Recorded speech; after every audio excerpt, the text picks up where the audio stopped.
Well, I'm just happy for all those guys. I mean, I know how important the draft is to players this day and age. I mean, the draft's always been important to every hockey player, but, just in the last 10 years, the draft's taken on a life of its own, and, it's just, it's an exciting time. It's a moment that they'll never forget. In 48 hours, it'll be back to reality, and, you're still going to be a player, and they're all great players, and they're all going to have great futures, and, it was exciting and fun to watch them all enjoy the moment. And now there's 4 teams entrusting you to develop them. So pressure? There's always pressure, and we put it on ourselves, and we owe it to the player to try to make them the best player and the best person they can be, whether they're drafted in the first round, 7th round, or not drafted at all.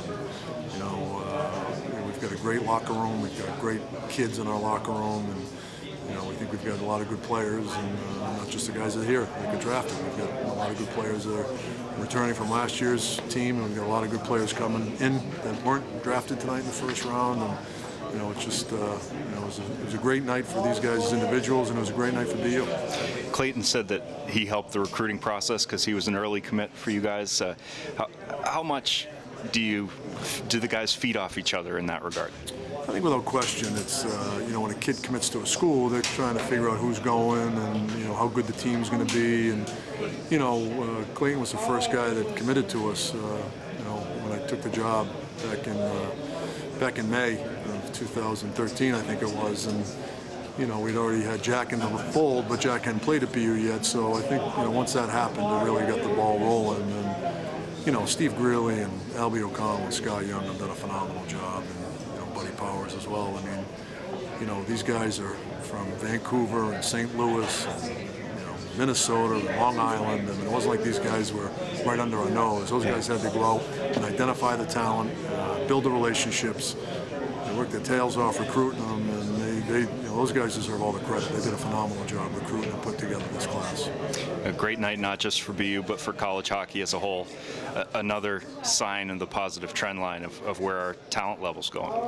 Yeah, I mean, it's just college hockey is certainly in a great position right now, and I think one of the things people are realizing is that there's a lot more to making it to the NHL than just having NHL talent. And I think that one of the things that college hockey does a great job of is creating the other characteristics that you need to have success in the National Hockey League: the work ethic, the nutrition, the mental toughness, the perseverance, being challenged every day in practice and in games.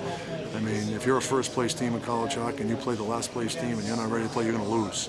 If you're a very talented player and you don't show up to play at your best, you're not going to have a good night. I mean, college hockey holds you accountable. And I think that's what happens in the National Hockey League, and I think it's a great segue to the National Hockey League. I think more and more people are realizing that.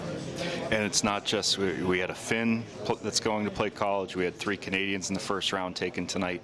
It's the best players in the world coming to find college. Are you discovering that as you talk to players that are thinking about where they want to play? Yeah, without question. I mean, it's, the hockey world's a small world, but it's spread out all over the world. So you've got to be ready to go travel and identify the kids that you want in your program, not only as athletes, but as people and students. And, it takes a lot of work. And, we don't care where they're from. We're going to identify the best player that can come to BU and do the best he can athletically, academically, and socially. And if we go to Sweden or Finland or Guam, it doesn't matter. You got to go find them.